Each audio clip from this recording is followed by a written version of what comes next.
안녕하세요, 끄덕찬입니다. 아모림 감독을 새로 선임하며 반등을 노렸던 맨유는 아직도 13위라는 중하위권의 성적에 머무르고 있습니다. 팬들의 입장에서 당장의 반등을 바라지만 현실적으로 이마저도 힘든 상황입니다. 오늘은 맨유의 현재 상황에 대해 부족하지만 제가 생각했던 것들을 나누고자 합니다. 아무래도 팬덤이 두터운 만큼 이렇게 생각하는 사람이 있다 정도로만 알아주시면 좋겠습니다. 끝까지 시청해주시면 감사하겠습니다. 현재 맨유의 문제점이 무엇인지 따져보기 이전에 가장 먼저 이네오스에 대해 말씀드리고 싶습니다. 맨유의 선수들은 기본적으로 포백에 익숙해져 있고 반니스텔로이 임시감독이 팀을 이끄는 동안 일시적으로 선수들의 폼이 개선되며 앞으로의 성적에 기대감을 표해도 되겠다 싶었습니다. 그러나 3백을 베이스로 하는 아모림을 맨유의 정식 감독으로 선임했다는 소식에 딱 하나의 생각이 스쳐 지나갔습니다. 선별 작업. 저는 이네오스 측에서 지금까지의 감독과 다른 스타일인 3백을 베이스로 하는 아모림을 데려오므로 적응하지 못하는 선수들은 다 내보낼 것 같다는 생각이 들었습니다. 아모림이 포백을 쓰면 되지 않느냐는 의견도 종종 보이지만 그럴 거면 아모림을 굳이 데려오지 않았을 것 같습니다. 애초에 이네오스 그룹은 맨유 이전에도 축구를 포함한 여러 스포츠팀을 소유하거나 후원해 왔는데 그 수장인 레클리프가 포백과 3백의 차이를 모를 것 같지는 않습니다. 어쨌든 굳이 아모림을 선임했다는 건 극단적으로 말해 쳐낼 선수들을 가려내겠다는 것으로 볼 수 있습니다. 레시포드 같이 스스로 돌아올 수 없는 강을 건넌 케이스, 에릭센이나 카세미로 같이 에이징 커브가 있는 선수, 말라시아 같이 그냥 전술적으로 맞지 않는 경우와 루크쇼 같이 언제 다시 터질지 모르는 경우도 있습니다. 그리고 이런 선수들의 공통점은 대부분 글레이저 때 영입되었거나 재계약했다는 것입니다. 선수들을 비난하려는 게 아닙니다. 지금 이 선수들이 팀에서 어떤 역할을 하고 있는지 정말로 중요한 가치를 지닌 선수인지가 핵심입니다. 감독이 바뀔 때마다 맞지 않는 선수가 나가는 것은 어느 팀에서나 있을 법한 일이지만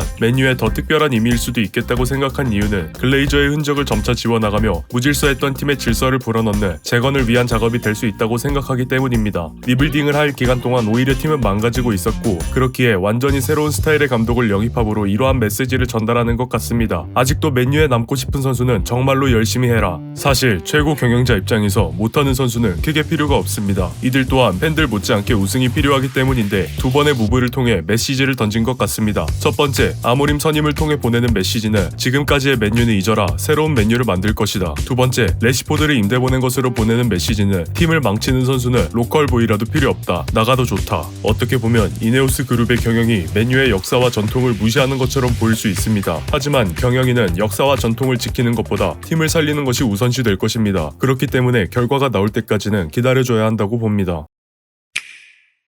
맨유에서 가장 큰 문제로 보이는 포지션이 바로 공격진입니다. 아모림 체제하의 맨유의 기본적인 포지션은 3-4-2-1인데 저는 우측의 아마드 말고는 이렇다 할 공격수가 없어 보입니다. 왼쪽 윙어로 브루노가 나오고 있기는 하지만 아래로 내려와 공 운반을 대신해주는 것부터 시작해 브루노 혼자서 할 일이 너무 많아 왼쪽 공격이 제대로 이루어지고 있지 않습니다. 맨유 영상을 다룰 때마다 했던 말인 것 같은데 맨유의 윙어는 기본적으로 하프 스페이스를 장악해 박스 안 타격을 기본적인 목표로 합니다. 수비 시에는 가장 먼저 전방 압박을 시도하고 실패하면 빠르게 진영에 복귀해 최후방 수비 라인을 보호하는 체력이 많이 요구되는 디펜스도 같이 해야 하지만 맨유의 거의 모든 선수들이 수비는 곧잘 하는 것 같기에 수비보다는 공격 시의 답답함에 대해 이야기하고 싶습니다. 어쨌든 브루노가 할 일이 너무 많다면 차라리 중앙 미드필더로 내리면 되는 거 아니냐라는 질문이 있을 수 있습니다. 이쯤에서 눈치채신 분들이 계실 거라 생각합니다. 말씀드리고 싶은 첫 번째 포지션은 왼쪽 윙어입니다. 브루노는 이것저것 해주며 고생하고 있으니 노네로 치고 가르나초와 아스톤 빌라로 임대간 레시포드의 문제를 말하고 싶습니다. 이들이 가진 능력은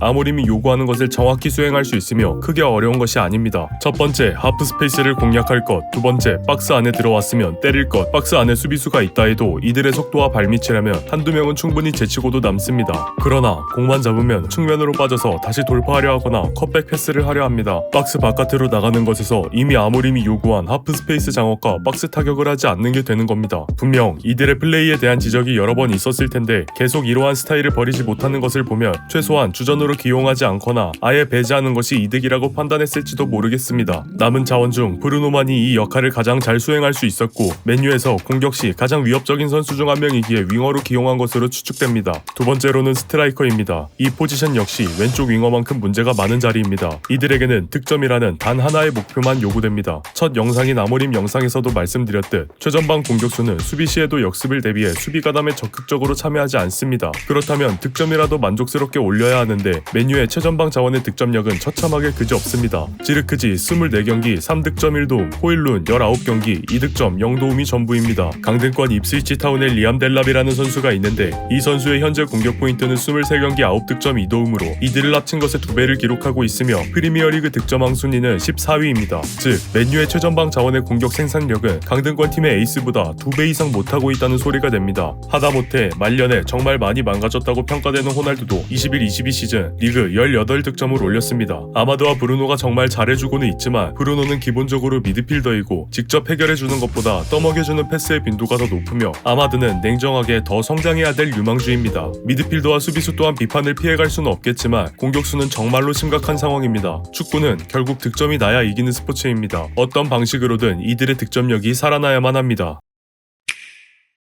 챕터에 앞서 저는 아모림의 팬도 아니고 실드를 칠 생각은 1도 없다는 것을 분명히 하겠습니다. 저는 그저 스쿼드의 낮은 수준이 아모림이 하고 싶은 것을 구현하지 못하는 상태라고 생각하는 입장입니다. 맨유 선수들 네임밸류를 봐라, 그 정도 수준이 아니다 라고 되물으신다면 저도 하고 싶은 말이 있습니다. 정말로 그 정도라면 이전까지는 대체 왜 그랬는지. 물론 대부분의 선수들은 갑작스런 변화에도 불구하고 그에 맞춰 따라가려고 열심히 노력하고 있습니다. 여러 커뮤니티를 돌아보면서 포백을 쓰면 되는 것 아니냐라는 의견도 본 듯하지만 저는 개인적으로 동의하지 않습니다. 아모림을 경질하고 임시 감독을 선임하는 것과 별반 다를 게 없으니 말입니다. 이번 시즌 이네오스가 모든 판을 새로 깔고 그 판에 아모림이 들어왔습니다. 공사를 시작하기 전에 견적을 내는 게 먼저인데 맨유 같은 경우는 신축 공사도 아니고 재건축에 속한다 봅니다. 부실 공사처럼 철근은 다 빠져 있고 멀쩡한 구석이 하나 없는 현재의 상황을 수면 위로 하나씩 드러내는 게 아니라 한꺼번에 다 터뜨린 겁니다. 맨유는 다른 팀들과 다르게 구단주인 글레이저 가문이 지금껏 어떠한 투자도 하지 않았고 오롯이 자신들의 배당금만 조용히 챙겨갔으며 우드워드 단장은 축구에 대해 무지하고 돈을 끌어오는 데만 급급했습니다. 이들 말고도 너무 많은 문제가 있는데 그 문제를 한꺼번에 터뜨린 것입니다. 그렇게 굴렀던 스노우볼이 팬들에게 직격탄이 되어 분노가 이만저만이 아닌 것은 저도 이해하지만 이를 감당하는 것은 팬들뿐만이 아닙니다. 그래서 모든 스포츠팀들이 가장 필요로 하는 부분이지만 현재 맨유는 더더욱 응원이 필요할 것입니다. 재건축을 위해 먼저 앞장서고 있는 사람들이니 말입니다.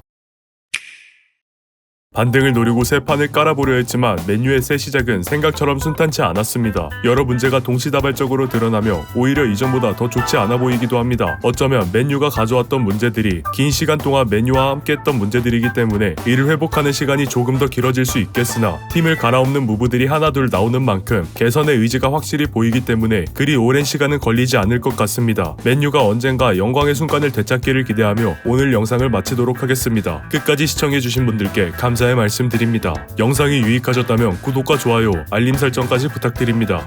더 좋은 영상으로 보답해드리도록 하겠습니다. 감사합니다.